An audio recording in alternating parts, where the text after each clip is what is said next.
Kisah selang-seling terakhir. Ya, Markan itu Markus ya. Markan last sandwich story. Kisah selang-seling terakhir di kitab Markus. Kita lihat seperti satu apa? Satu sandwich, satu apa? Roti ya, ada roti yang di tengahnya itu ya, yang intinya dan kata lainnya. Markus 14 ayat 53-54, Petrus melihat Yesus dari jauh. Ya. Ini bicara tentang Petrus, tapi kemudian diselipi, ada disisipi dengan inti sesungguhnya daripada pelajaran selang-seling ini, yaitu Yesus di hadapan mahkamah agama.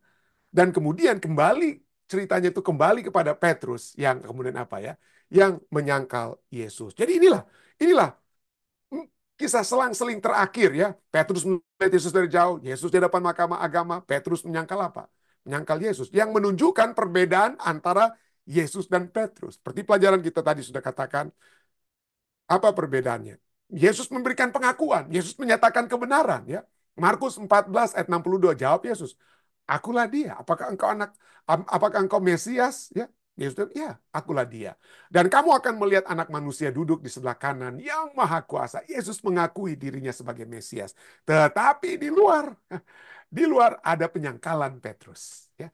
Markus 14 ayat 71, "Aku tidak kenal orang yang kamu sebut-sebut." Coba kita lihat.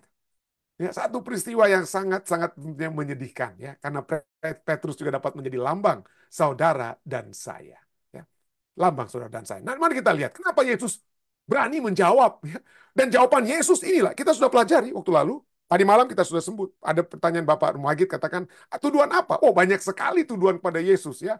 Tuduhan pada Yesus itu misalnya pada saat sebelum sebelum di mahkamah agama ini, kamu itu tidak bayar pajak, atau di mahkamah agama pun nanti kemudian setelah dibawa ke pengadilan-pengadilan yang akan Yesus alami, salah satu yang tuduhan palsu itu, oh Yesus tuh tidak ingin kita bayar pajak, padahal sesungguhnya tidak kan. Yesus ambil koin, dia bilang ini wajah siapa di koin ini? Wajah kaisar. Kalau demikian berikanlah kepada kaisar apa yang menjadi milik kaisar, berikan kepada Allah apa yang menjadi milik Allah. Jadi ada banyak tuduhan-tuduhan palsu yang ditanyakan.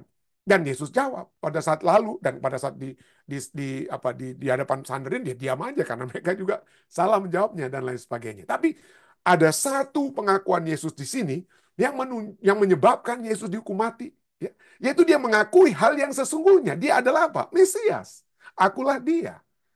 Dan Yesus tidak bisa bohong dalam hal ini atau tidak bisa berdiam. Ya. Tapi di sinilah kita lihat ya bagaimana Petrus yang sudah bersama-sama dengan Mesias ini tidak berani mengaku seperti Yesus yang mengakui siapa dia. Kita sudah lihat tuduhan-tuduhan palsu ya. Markus 14 ayat 55 sampai 59 kita bisa baca ayat 55 dan 56 ya. Tidak usah sampai 59. Imam-imam kepala malah seluruh mahkamah agama mencari kesaksian terhadap Yesus supaya ia dapat dihukum mati, tetapi mereka tidak memperolehnya. Mereka tidak memperolehnya. Semua tuduhan itu ya, sudah dijawab. Ada yang katakan, oh Yesus kamu ini buat mujizat dengan kuasa setan. Lalu kita sudah pelajari ya. Waktu lalu Yesus jawab, masa setan mau lawan setan? Mau runtuh kerajaan setan kalau setan berperang dengan dirinya sendiri.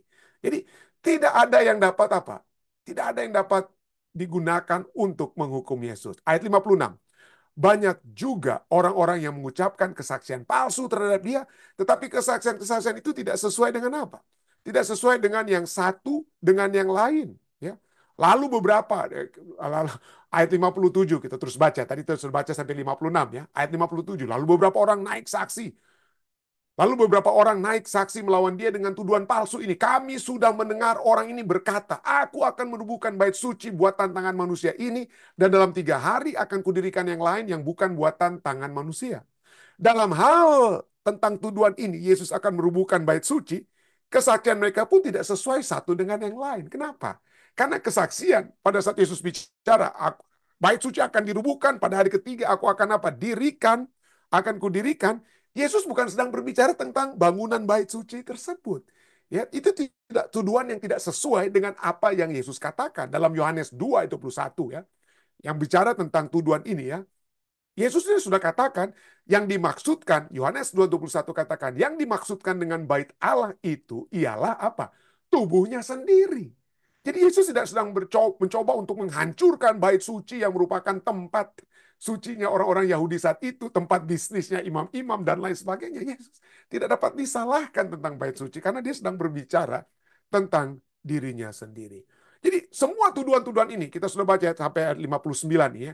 Itulah sebabnya ayat 60 sampai 61, maka imam besar bangkit berdiri, kita sudah baca tadi.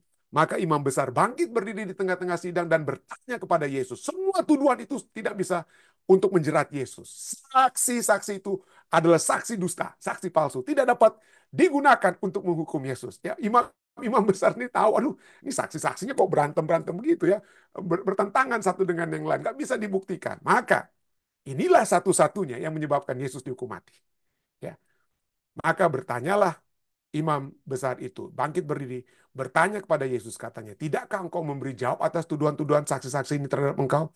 Tapi ia diam dan tidak menjawab apa-apa. Semua tentang saksi-saksi dusta itu dia tidak jawab. Tapi nanti kemudian ada satu ya yang Yesus jawab ya. Tapi semua tuduhan-tuduhan itu, tuduhan-tuduhan palsu. Dia tidak jawab. Itulah sebabnya saya katakan tadi malam ya, bahwa saat kita berada dalam posisi yang benar, saat kita berada dalam posisi yang benar, ya, hati-hati. Karena seringkali pada saat kita mencoba untuk membela diri kita, menghadapi tuduhan, kita yang berada dalam posisi yang benar seringkali melakukan perbuatan yang sangat salah.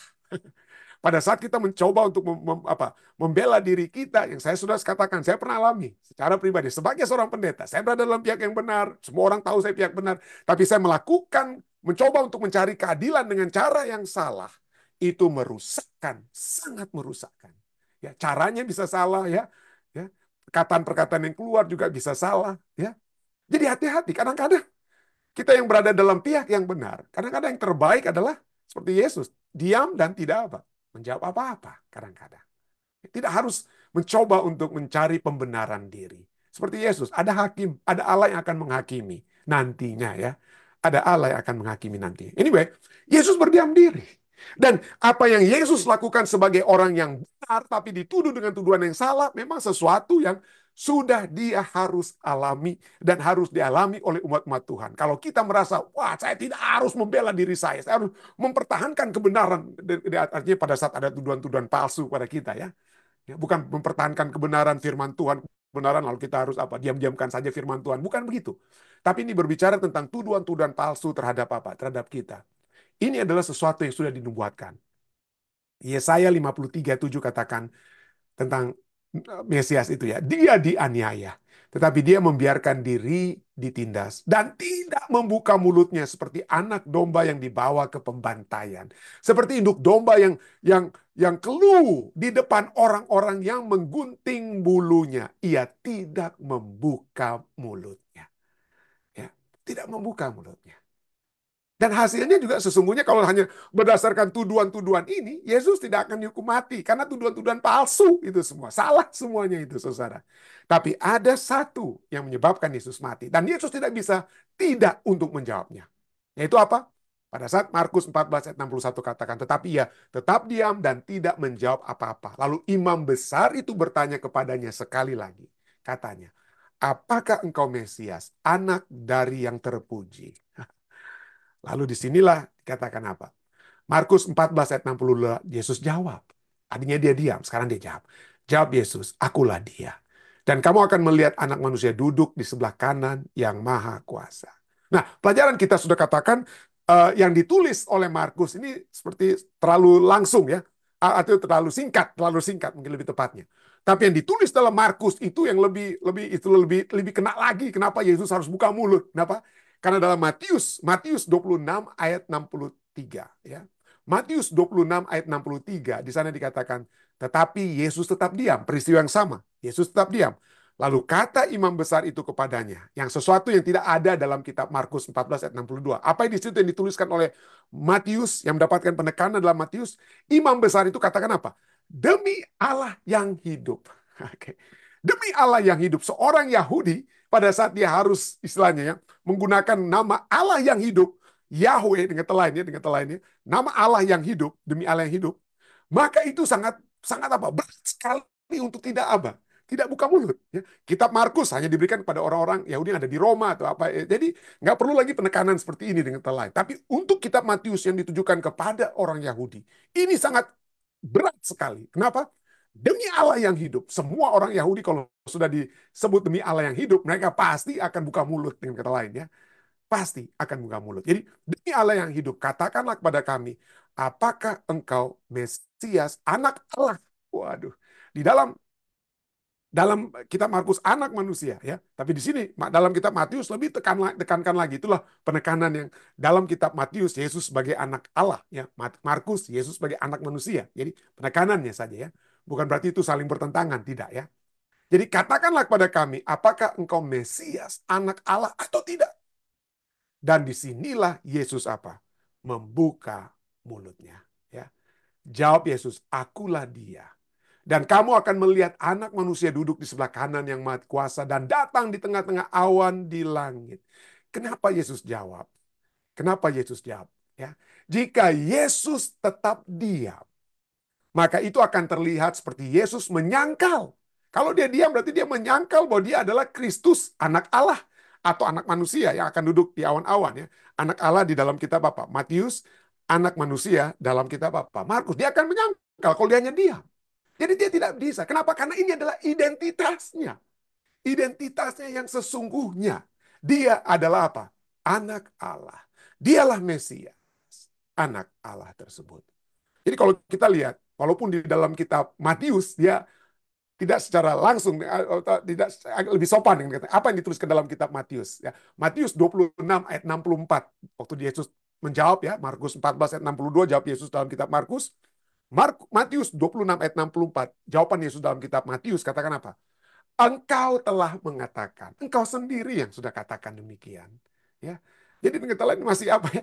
Yesus masih bilang engkau sendiri kan, engkau yang bilang apakah engkau anak manusia? Engkau sendiri telah mengatakan. Akan tetapi aku berkata kepadamu, mulai sekarang kamu akan melihat anak manusia duduk di sebelah kanan yang maha kuasa dan datang di atas awan-awan di langit. Yesus membuka apa? Membuka mulut. Akulah dia. Akulah dia. Dan aku akan apa? Mesias itu dikatakan apa? Dia akan dihukum mati, tapi dia akan datang. Mesias yang akan dihukum mati, ya, akan duduk di sebelah kanan Allah yang Maha Kuasa, dan datang di tengah awan-awan di langit yang merupakan nubuatan dari Daniel 7 ayat 13. Ya. Aku terus melihat, Nabi Daniel melihat, aku terus melihat dalam penglihatan malam itu, tampak datang dengan awan-awan dari langit, seorang seperti anak manusia. Datanglah ia kepada yang lanjut usianya itu, dan ia dibawa ke hadapannya. Coba kita lihat, kenapa Yesus harus mengutip kitab Daniel, saudara? Kenapa dia harus mengutip kitab Daniel? Kayak gitu, kutip kitab lainnya, khususnya dalam hal ini ya. Kenapa? Karena orang Yahudi, mulai dari zaman sebelum Yesus dan sampai saat ini, dari zaman sebelum Yesus, dari zaman Yesus, sampai saat ini, tidak menerima kitab Daniel sebagai kumpulan di dalam kumpulan kitab Nabi. Saya ulangi, orang Yahudi sampai saat ini tidak menerima Daniel itu sebagai nabi. Oke, sebagai kumpulan kitab nabi yang dapat apa? Nubuatan-nubuatannya. Kenapa? Karena ada banyak nubuatan dalam kitab Daniel. Misalnya dalam Daniel 9 ayat 27 berbicara tentang bahwa perjanjian yang seharusnya hanya menjadi bagi orang Yahudi, hanya menjadi milik mereka. Dalam Daniel 9 ayat 27 dikatakan itu akan diberikan kepada banyak orang. Perjanjian tersebut bagi orang Yahudi itu, waduh, kami sajalah umat-umat pilihan, kami sajalah umat-umat perjanjian. Nggak boleh itu diberikan kepada orang lain. Itulah sebabnya orang Yahudi, coba Anda baca, Anda Google saja. Ini Chabad.org, ini adalah kalau Anda ingin belajar Yudaisme. Ya. Di antara kita, Saudari Arda, ya, sering dulu sempat berada di Israel dan sempat mempelajari Yudaisme. Banyak pengajaran mereka. Dan salah satu yang akan Anda pelajari adalah bahwa kitab Daniel, buku Daniel itu bukan merupakan bagian dari para nabi. Ya, dan dijelaskan ini di dalam apa? Dalam Chabad.org ini menjelaskan kenapa? Ya karena mereka tidak melihat Daniel itu sebagai nabi yang apa? Bernubuat. Nabi yang apa? Bernubuat. Tapi coba kita lihat di sinilah. Yesus mengutip dari kitab Daniel untuk menyatakan bahwa apa yang telah dituliskan oleh Nabi Daniel itu yang kena kepadanya. Daniel itu adalah nubuatan-nubuatan yang merujuk kepada Yesus Kristus. Begitu banyak nubuatan-nubuatan Daniel merujuk pada Yesus. Dan itulah sebabnya Yesus mengutip. Jadi itulah ya. Jadi akibat pernyataan Yesus itu, Markus 14 Ayat 63 katakan, maka imam besar itu mengoyakkan pakaiannya dan berkata, untuk apa kita perlu saksi lagi? Untuk apa kita perlu saksi lagi? Padahal terus terang saja, ada larangan bagi imam besar untuk mengoyakkan pakaiannya. Nggak boleh imam besar untuk mengoyakkan pakaiannya. Tapi ini dia tidak lagi menurut firman Tuhan. Dia tidak lagi menurut firman Tuhan. Kenapa? Nanti kita akan lihat. Larangan imam besar mengoyakkan pakaiannya itu ada dalam Imamat 21 ayat 10.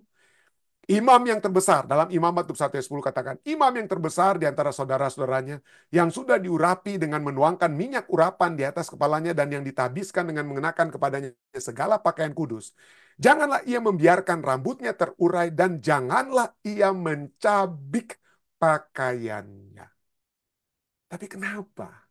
Kenapa seringkali kita, ini pelajarannya, seperti imam besar dan juga seperti Petrus. Oke, kita sudah tidak perlu lagi pelajari tentang Petrus. Kita sudah sering bahas waktu lalu tentang Petrus yang kenapa dia harus menolak dan lain sebagainya.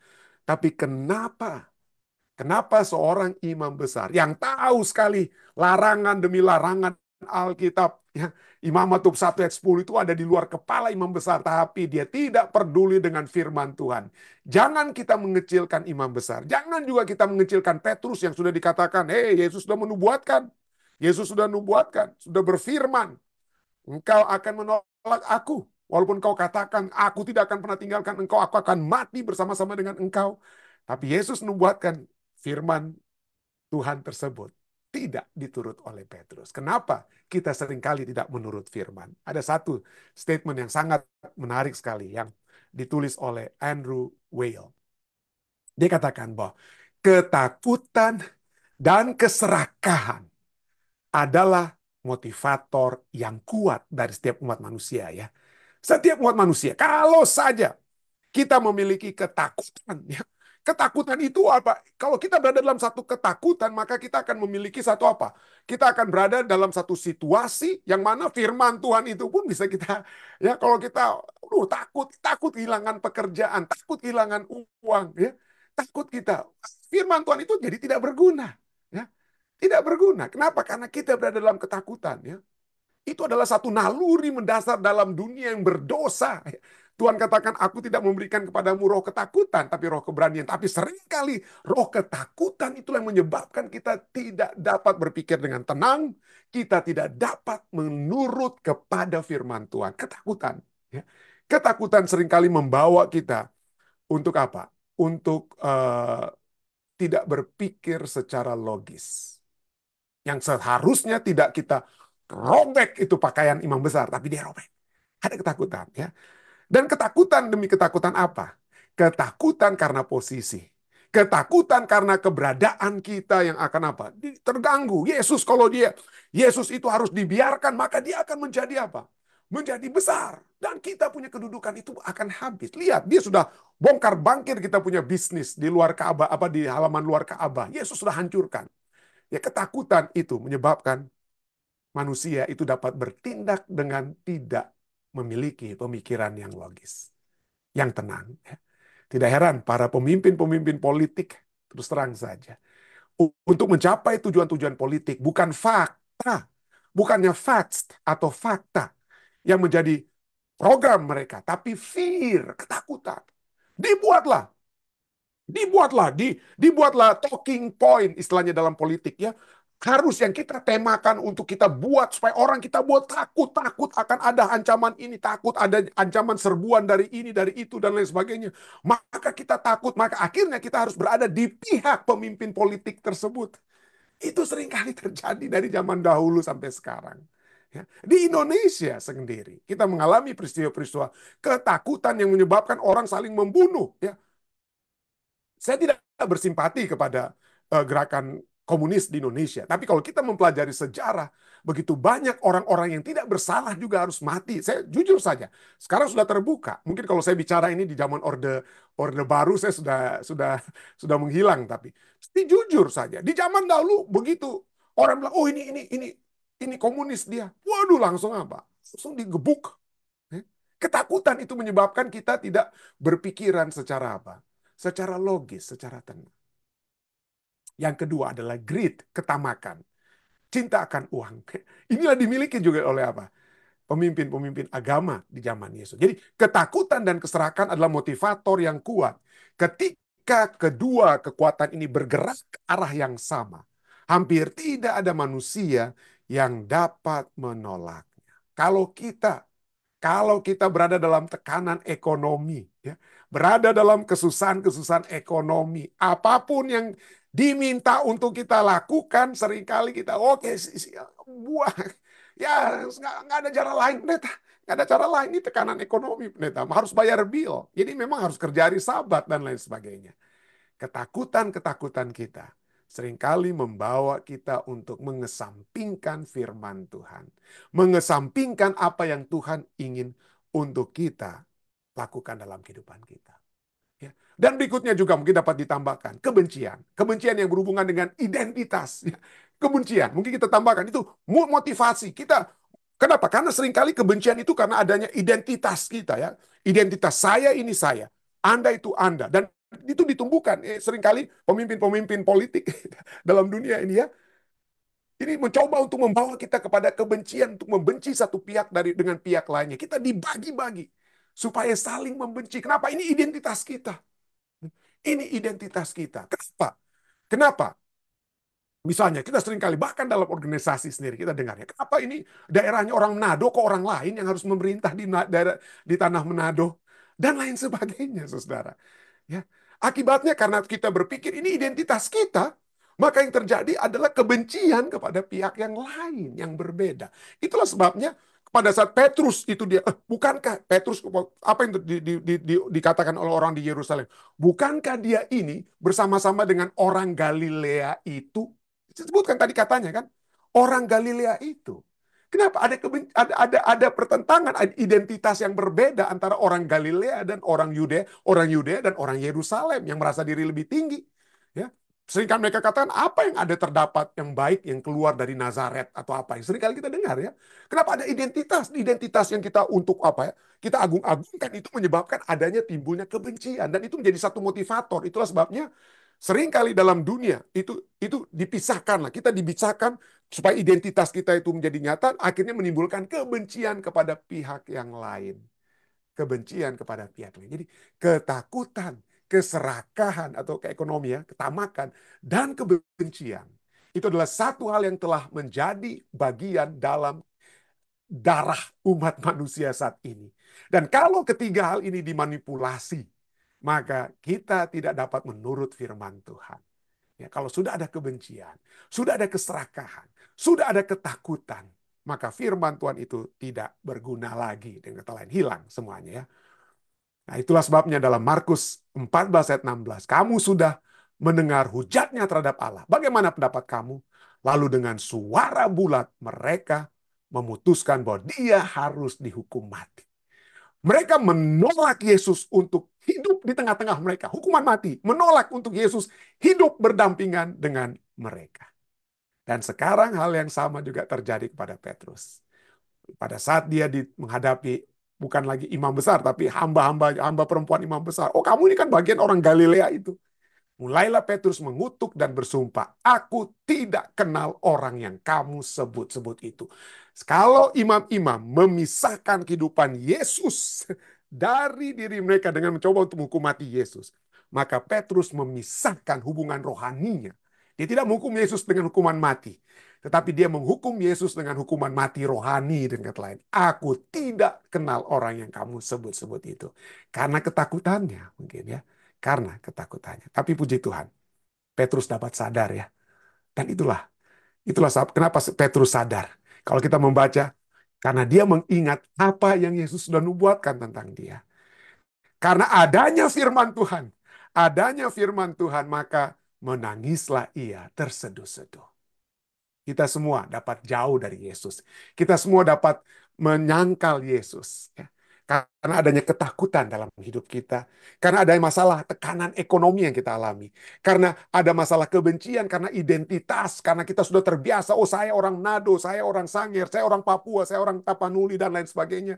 Dan itu seringkali dimanipulasi oleh para pemimpin untuk dapat menjadikan kita saling membenci. Tapi gantinya kita Gantinya kita harus terbagi-bagi karena identitas kita yang menyebabkan benci satu dengan yang lain. Mari kita disatukan dengan firman Tuhan. Mari kita mengingat firman Tuhan. Mari kita membaca, merenungkan firman Tuhan, dan mempraktekkan firman Tuhan. Sehingga kita semua dapat disatukan di dalam Kristus. Disatukan di dalam Kristus. Saya baik di dalam nama Yesus.